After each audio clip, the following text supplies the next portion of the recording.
"I'm not accepting this, sir. This check is fake. I'm going to have to call the police." The young teller's voice echoed across the branch, drawing the attention of the other customers. Franklin Dawson, 82 years old, his calloused hands holding military documents, felt a tightness in his chest. "Young man, I've served this country for decades. This check is legitimate. There's no use trying to fool me. Sit down and wait for the police." Franklin stood there, exposed to the suspicious stares of the other customers, while the teller, without a moment's hesitation, locked the confiscated check away in a drawer. What the teller didn't expect was that within moments, 4 FBI cars would show up and change the course of that day. Let's dive into this story. Franklin Dawson, 82 years old. Born in a small town in rural Ohio, he enlisted at 18 and was sent to Vietnam, back when he still believed that wars had clear heroes and villains. But the reality of Southeast Asia taught him that life is rarely that simple. 2 medals for bravery. A Purple Heart he keeps in the top drawer of his dresser next to black and white photos of comrades who never made it home. A lifetime of military service. Now retired for 15 years, he lives in a modest 2-bedroom house in the suburbs of a city that grew up around him. The neighborhood has changed. Houses have been painted and repainted. Families have moved. Children have grown and left. Franklin stayed. The car in his driveway, a 2008 Toyota Corolla with 265,000 miles on it, has needed engine repairs for 6 months. The mechanic quoted $1,200. Franklin has $300 in savings. His military pension covers the basics, but there's little left for extras. His daughter, Sarah, lives in Denver. She's been married for 3 years to a good, honest engineer. She's pregnant with their first child, a boy they already know. Franklin's first grandchild expected in December. Sarah called last week, excited. "Dad, can you come when the baby's born? Tom is taking a week off, and it would mean so much if you could stay with us." Franklin promised he'd be there. He didn't say he'd need the car running to make the trip. His hope rested on a check he'd just received, the result of years of bureaucratic struggle. It was a retroactive payment for service periods the military system had forgotten to count. Franklin planned to deposit the check today, fix the car tomorrow, drive to Sarah's over the weekend, in time to help set up the baby's room and spend a few days talking about names, plans, and the future. To meet his grandson, before he was even born, to place his hand on Sarah's belly and feel the kicks, to share stories about the boy's grandmother, the woman he'd never meet, but whose smile still lived in the faded photographs of their family album.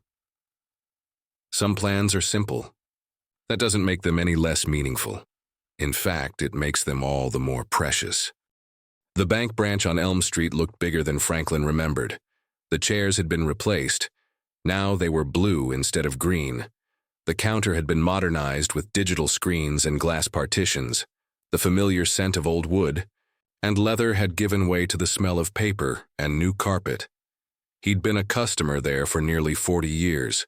This was the very branch where his mortgage was approved back in 1987. Every installment paid faithfully on the 5th of each month, right up until the loan was fully paid off. Now the branch was filled with new faces, efficient but distant, polite but impersonal. Josh Miller, 26, had been working there for 8 months. His hair was trimmed with geometric precision, held perfectly in place by gel. Crisp white shirt, navy blue tie, perfectly knotted. Flawless appearance, ambitious, confident in his own judgment. Franklin stepped up to the counter. He carefully pulled the envelope from his coat pocket, like someone handling something fragile and valuable. "Good morning. I'd like to deposit this check." He handed over the document along with his driver's license and his veteran ID, a plastic blue and gold card, stamped with the department seal and a younger photo of Franklin. Josh took only the check. His eyes went straight to the amount. $47,000. Then to the header, U.S. Department of the Treasury. The paper felt different from commercial checks, thicker with a watermark and tiny colored fibers woven in. He ignored the other documents Franklin had placed on the counter. Josh made a doubtful sound. "This is a large amount. Josh held the check up to the fluorescent ceiling lights. He tilted it from side to side. The furrow in his brow deepened like cracks in dry soil. His fingers handled the official document as if it were evidence in a courtroom. "The paper feels off," he muttered, more to himself than to Franklin. "And this amount, $47,000. His voice carried a barely concealed disbelief, as if government checks of that size simply didn't exist. Franklin calmly pointed to the document still lying on the counter. "I'm a war veteran. I served in Vietnam. This is retroactive. Compensation for years of service that were never counted toward my military retirement." His words were calm, respectful.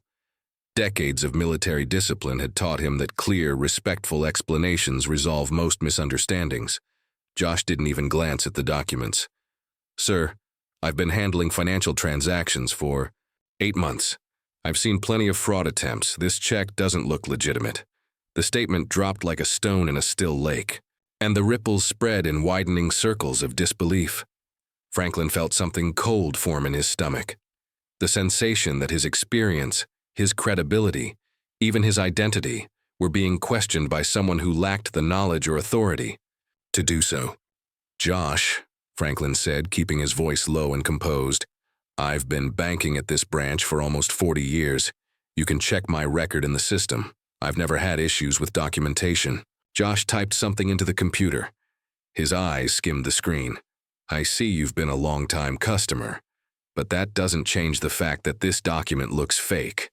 His words came with the overconfident certainty of youth. Josh never even considered the possibility that he might be wrong. He didn't realize that his so-called trained eyes had only ever seen payroll checks and private retirement deposits.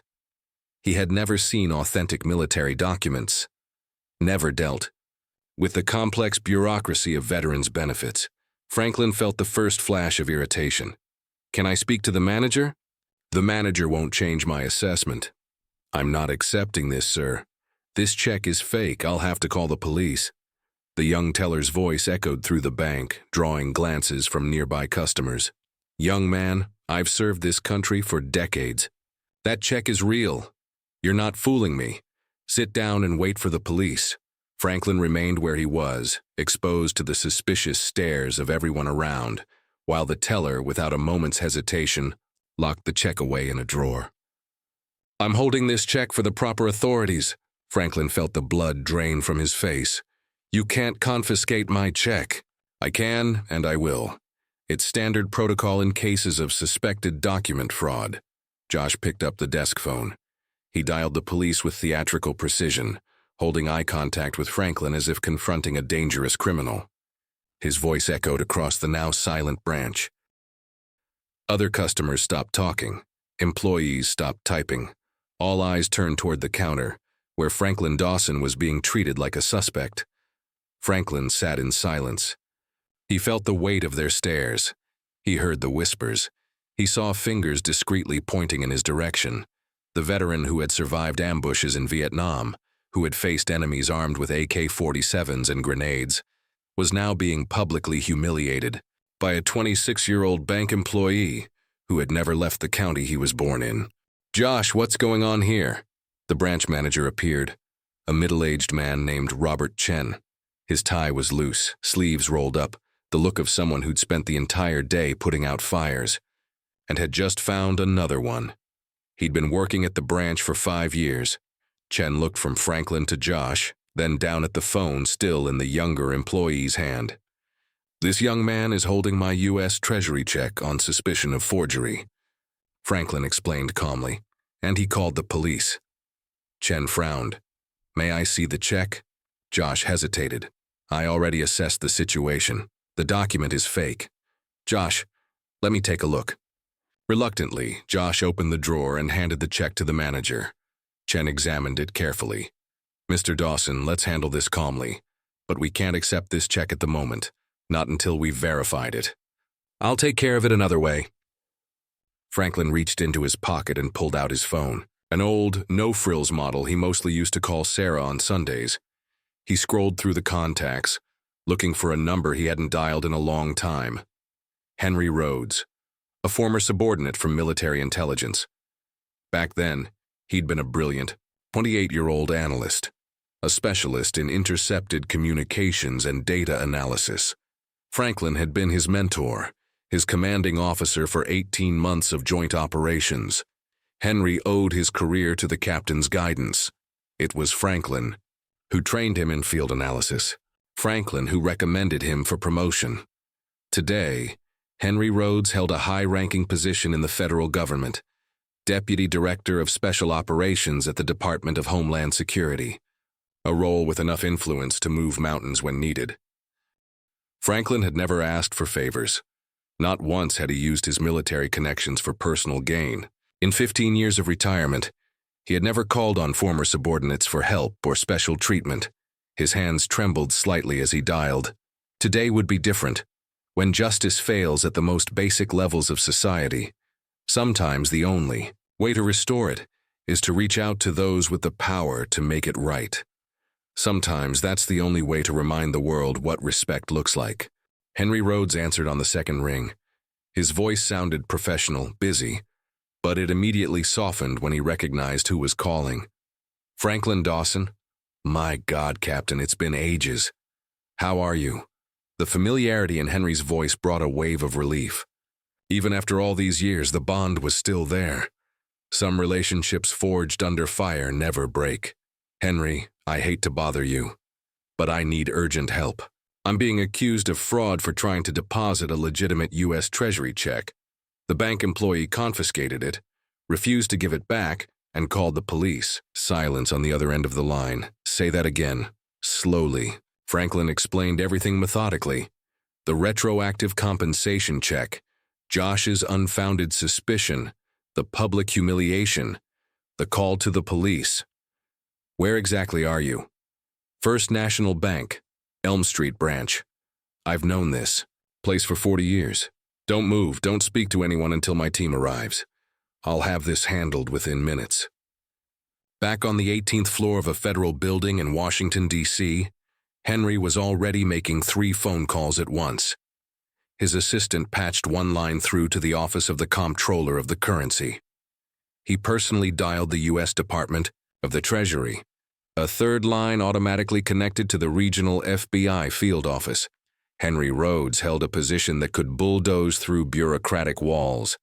But more important than his title was his reputation. 15 years of building relationships, earning trust, and accumulating political capital that could be called in when it mattered most. Some favors take decades to cash in. Some debts of gratitude never expire.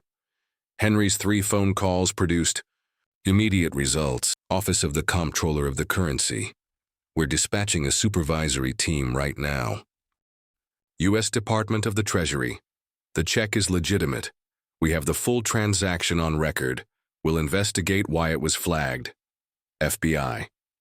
Our local team is en route. Henry made a 4th call, this time directly to the bank's president. The response was swift and terrifying for anyone in the financial industry. Immediate federal audit, investigation into discriminatory practices, possible suspension of the branch's operational license. 15 minutes after Franklin's phone call, 4 black government vehicles pulled up in front of the bank. Josh Miller looked out through the branch's glass window. The confidence that had once colored his youthful face was now gone, replaced by a sheet-white complexion. His hands began to tremble involuntarily. Robert Chen, the branch manager, also watched the cars arrive. He recognized the government license plates, the windshield decals. In 20 years of banking, he had never witnessed anything like this. 8. Federal agents entered the branch in pairs, impeccably tailored dark suits, gold badges glinting against their chests, serious expressions that conveyed total authority. Without a single word, the bank fell completely silent. It was the Financial Crimes Division of the FBI.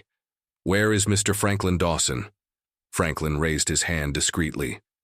The senior agent approached with visible respect. Mr. Dawson, I'm Special Agent Morrison. We've been informed about what happened here today. We're here to resolve the matter immediately and ensure that your rights as a veteran are upheld. Josh tried to shrink behind the counter, but there was nowhere to hide. "You're Josh Miller, the employee who withheld Mr. Dawson's treasury check?" Josh swallowed hard. I was just following protocol." "What specific protocol?" "Authorizes the confiscation of federal documents without proper prior verification?" The question was delivered in a neutral tone, but everyone in the branch understood. It wasn't a question. It was an accusation. Josh had no answer. His 8 months of experience hadn't prepared him for this. No one had taught him that treasury checks have different physical features than commercial ones. No one had explained that war veterans are protected by specific legal rights, rights that can't be dismissed by unfounded suspicion. Manager Robert Chen stepped forward, sweat visible through his dress shirt. "Agents, there was a misunderstanding. My employee acted with excessive caution."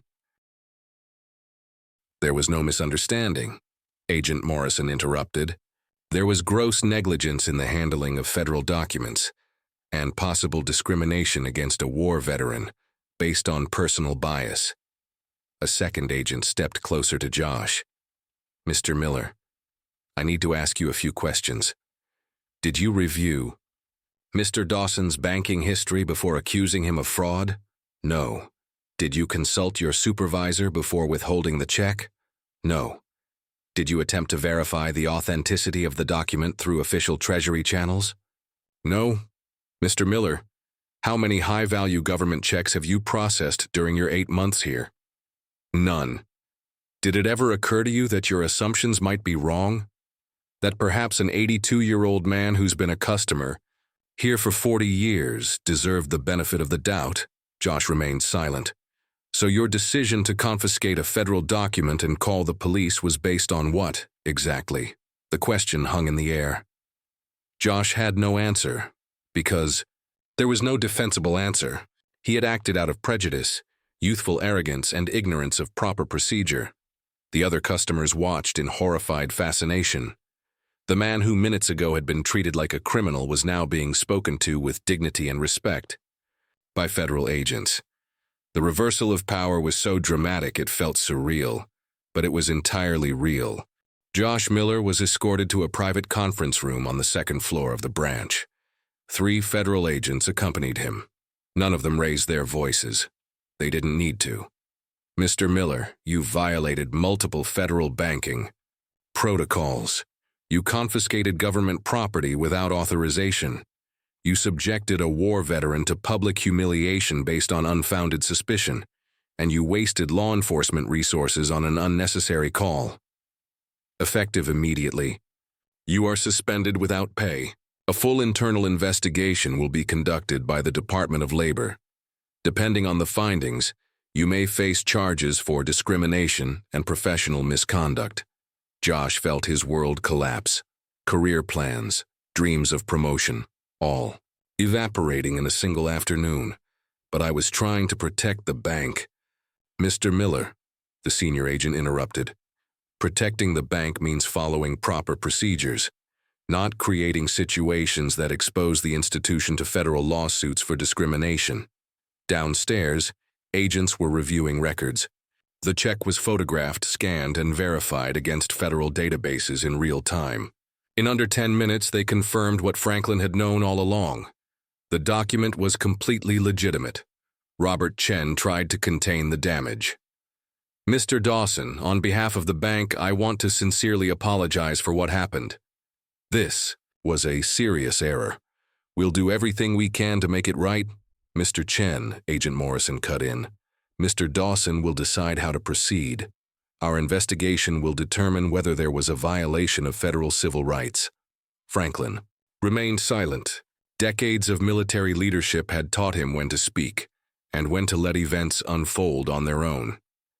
Robert Chen's phone rang. It was the bank's president, calling from New York. "Robert, I just received a very troubling call from the U.S. Treasury. Explain exactly what happened." The conversation was brief and one-sided. Chen listened more than he spoke. His responses were short and clipped. "Yes, sir. I understand.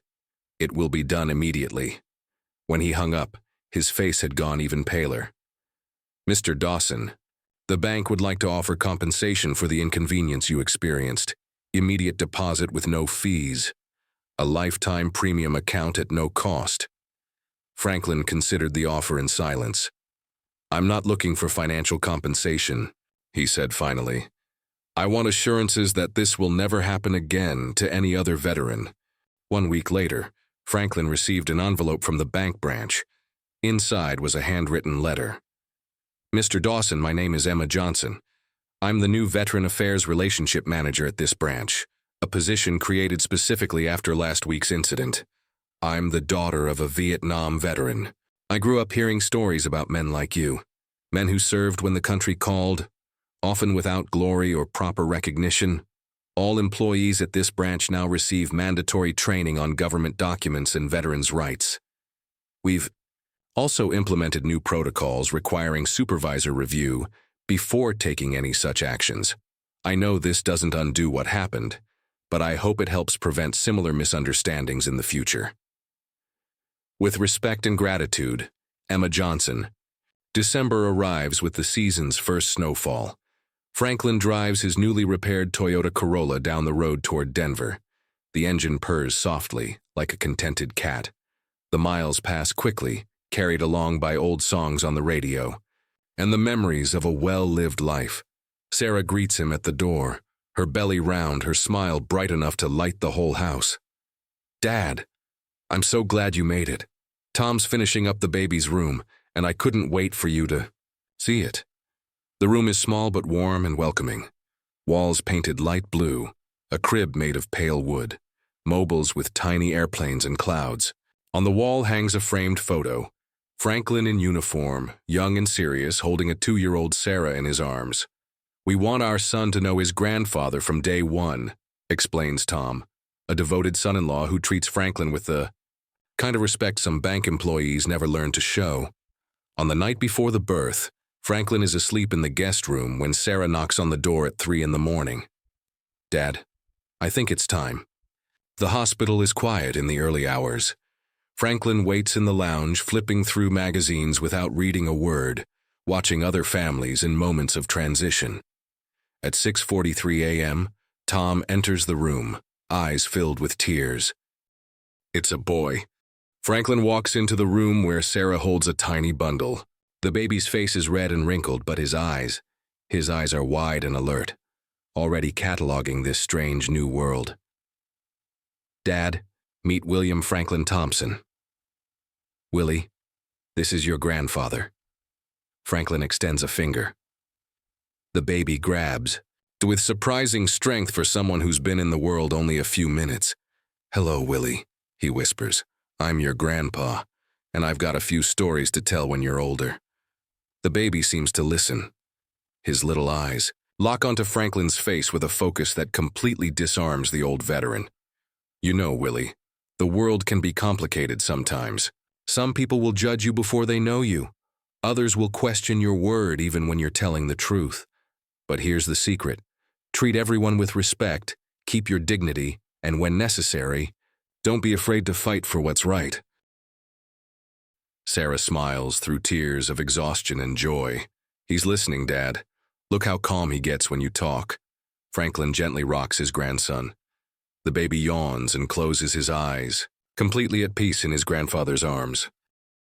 And so, that check paid for a repaired car, a safe trip, and a comfortable hotel room. But the real value of that check wasn't in the paper or the money. It was in the dignity restored, the lessons learned, and the chance to hold his grandson in those first precious days of life. Some battles are fought with weapons. Others are fought with patience, truth, and the courage to keep standing when the world tries to knock you down. Franklin had learned how to fight both kinds, and now, holding Willie, he knew that the most important lessons aren't taught through words, but through example, through how a man carries himself when tested, through how he protects his dignity when others try to take it, through how a $47,000 check can teach the whole world what respect truly means. If you enjoyed this story, let us know in the comments. We'd love to hear your thoughts and reply to every one of you. Don't forget to click the like button and subscribe to the channel so you won't miss the next story made especially for you.